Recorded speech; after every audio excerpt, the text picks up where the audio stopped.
Good morning, ma'am. I am your student nurse, Rica May Castillan. I will be performing Leopold's maneuver procedure, taking fetal heart tone using a stethoscope and assisting in normal spontaneous delivery. So first is the Leopold's maneuver, and first is to wash hands to deter the spread of microorganisms, and I will be using the alcohols for a hand washing, and after that is to explain the procedure to the patient to gain cooperation. So ma'am, going to perform Leopold's maneuver to determine the baby's position and presentation, okay? After that is to let the patient empty her bladder to deviate before the procedure. So ma'am, before you go here, did you already empty your bladder? Yes. Okay, that's good. After that is to position the patient on a supine with one pillow under her head and with the knees slightly flexed. This is to facilitate accurate assessment, providing comfort, and the flexed knees relieve tension of abdominal musculature.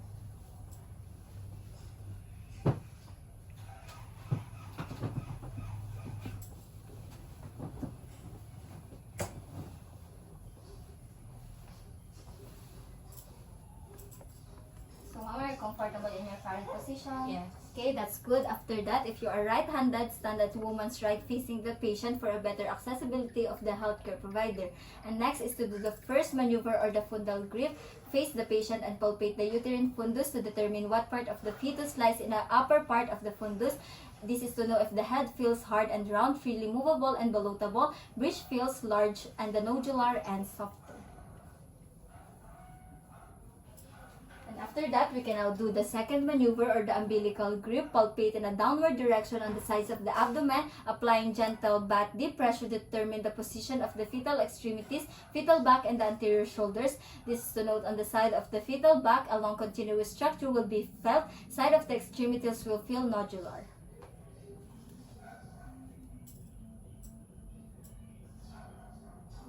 So, mommy, this is your baby's fetal back and this is your baby's extremities, okay?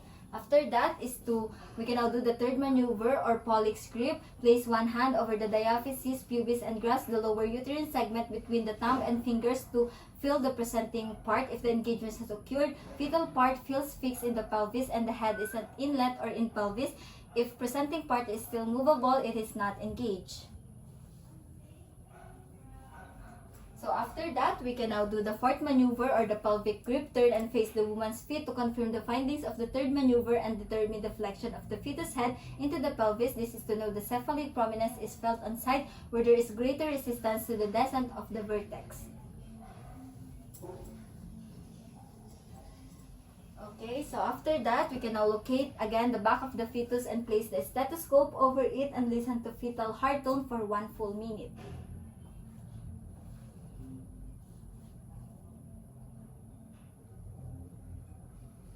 Okay, so let's assume that it has been 1 full minute, so the baby's BPM is 120 to 160, which is normal, and make the patient comfortable to provide comfort to the client. So, mommy, are you comfortable in your current position? Yes. Okay, that's good. After that is to wash hands to prevent the spread of infection. And now, let's use alcohol to wash our hands. After that is to document the observation made, fetal findings, presentation, position, attitude, and whether engaged or floating to have baseline data for future use. And let's assume that we already do that. After that, we can now do the next procedure to taking fetal heart tone using a stethoscope. So first is to wash hands to avoid the spread of microorganisms. Now we'll be using again an alcohol to wash my hands. Then after that is to explain the procedure to the client, because listening to the baby's heart rate is a routine assessment periodically to check the baby's condition. So, mommy, I will be checking the baby's heart rate and rhythm, and I will also be assessing the baby's health status, okay? So, after that is to find a quiet location to provide comfort for the patient, and let's assume that we're already in a quiet place and let the client lie down on a soft surface and expose her abdomen. This is for easy accessibility to the client's abdomen of the healthcare provider. So, mommy, allow me to expose your stomach, okay? Thank you. So after that is to feel the client's stomach and try to locate the baby's back. This is because the midline is generally a good place to locate the fetal heart sound. So mommy, I will also palpate your stomach. So after that is to place the earpiece of the stethoscope in your ears and chest piece along your baby's back. This is to provide accurate findings, and then listen carefully for a few minutes through the earpiece. This is also to provide accurate findings. And In case you do not hear the baby's heartbeat, slowly move the stethoscope up or down until you are able to pick up a sound, because moving the stethoscope to several areas on the abdomen will help locate the loudest fetal heart sounds. And then count the fetal heartbeats in 1 full minute. This is to assess accurately the fetal heart rate and the rhythm.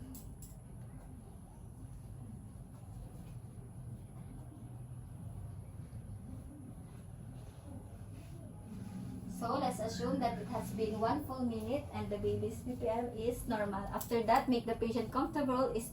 This is to provide comfort measures. So, ma'am, are you comfortable in your current position? Yes. Okay. So I will allow me to back your blanket, and then wash hands to avoid the spread of microorganisms. And let's use a alcohol for washing hands. Then after that is to document the date and the time of the assessment, the fetal heart rate and rhythm. Document the date and the time of the assessment, the fetal heart rate and the rhythm, any increases or decreases, maternal heart rate and rhythm, the device used, any actions taken as a result of your findings, and your patient pitching. And let's assume that we already do that. Now we can now do the delivery of the baby. So ensure all delivery of the equipment and supplies and are available, and place of the delivery is clean and warm at 25 degrees Celsius. And all we need is a set of sterile gloves, clean cloth or linen, sterile cold clamps, sterile forceps, and surgical scissors, a bonnet for the baby, identification label, and oxytocin injection. Preparing these materials prior to delivery is make them easily accessible throughout the procedure.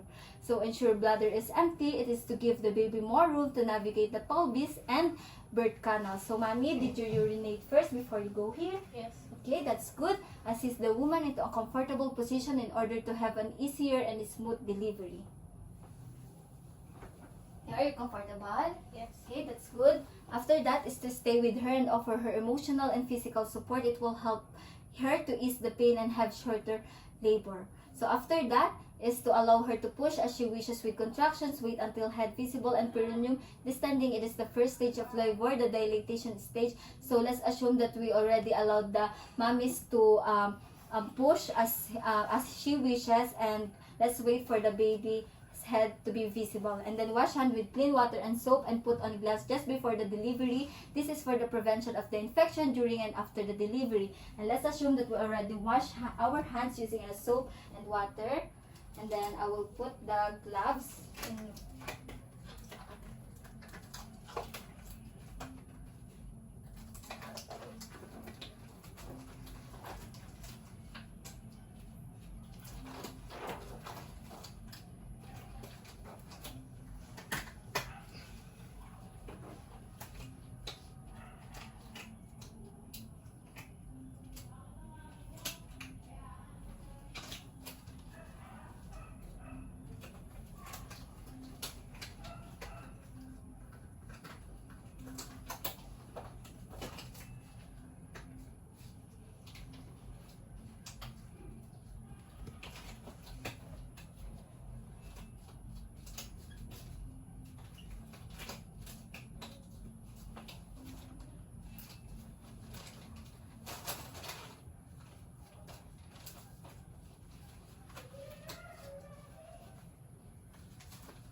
So after that, we can now ensure and control delivery of the head. The second stage is the expulsion stage, wherein the cervix is the complete dilatation.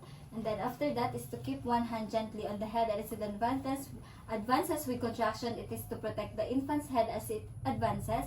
And then support the perineum with other hand and cover anus with pad held in position by side of hand during delivery. The perineum is the flesh between the vaginal opening and anus. It can be turned during the delivery. I'm just going to place the pad.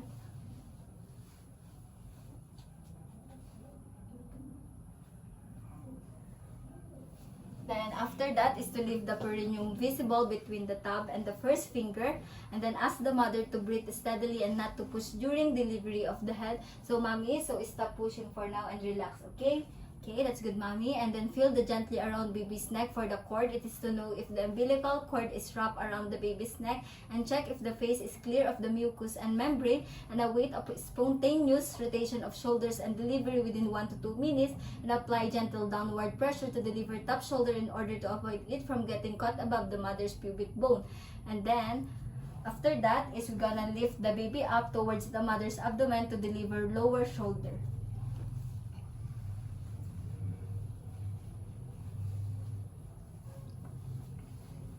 Okay, mommy, we're doing great.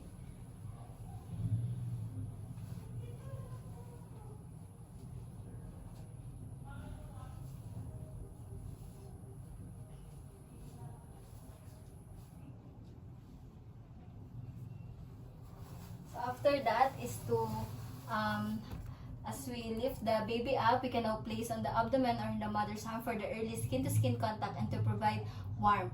So note the time of the delivery. Okay, baby's out, male at 10 o'clock p.m. Congratulations, mommy, you have now a baby boy. After that is to, we're now in the third stage of the labor, the placental stage. So thoroughly dry the baby immediately, wipe the eyes, discard wet cloth, and assess baby's breathing while drying. To wipe the eyes of the baby from inner to outer canthus.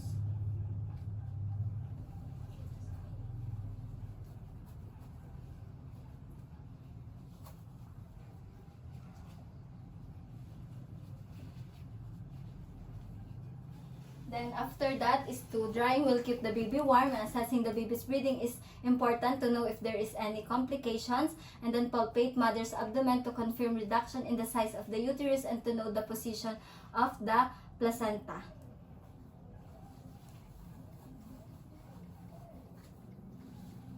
So after that is to give the 10-IU oxytocin IM to the mother and watch for vaginal bleeding. The purpose of giving oxytocin is to speed up the delivery of the placenta.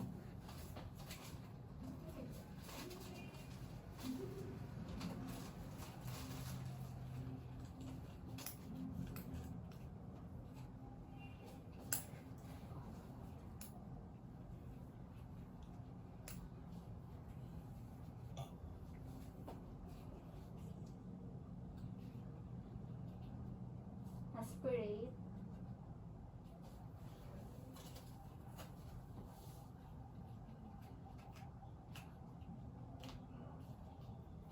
Then after that is to change the gloves. If not possible, wash glove hands to prevent the spread of the possible infections.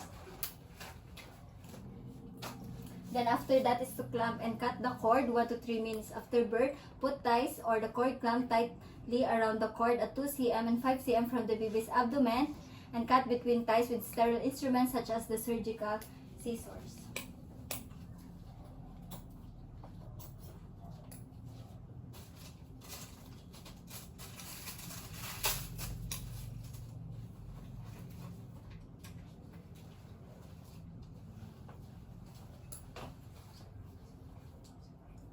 So before that, I'm going to supine first the baby, okay?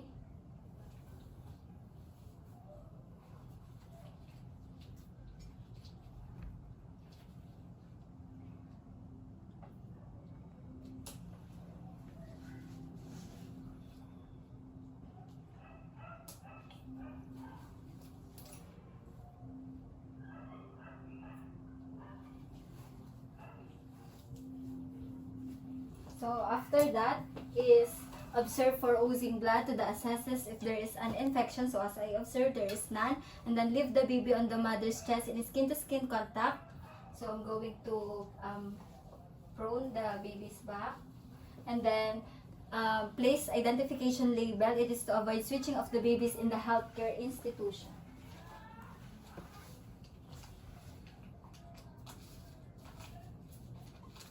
So after that is to cover the baby. This is cover the baby's head with a hat or bonnet to keep the baby warm.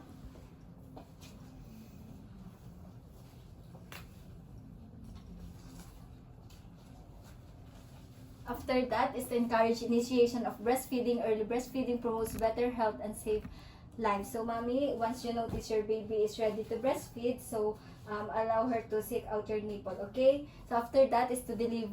We can now do the deliver of the placenta. Away strong uterine contractions 2 to 3 minutes and deliver placenta by controlled cord traction. And then place side of the one hand usually left above symphysis pubis with palm facing towards the mother's umbilicus. This applies counter traction to the uterus during controlled cord traction. At the same time, apply steady, sustained, and controlled cord traction. And if the placenta does not descend during 30 to 40 seconds of controlled cord traction, release both cord traction and counter traction on the abdomen and wait until the uterus swell contracted again. Then repeat controlled cord traction with counter traction. And as the placenta coming out, catch in both hands to prevent tearing of the membranes.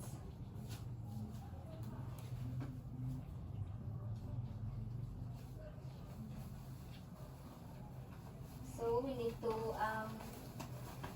push it.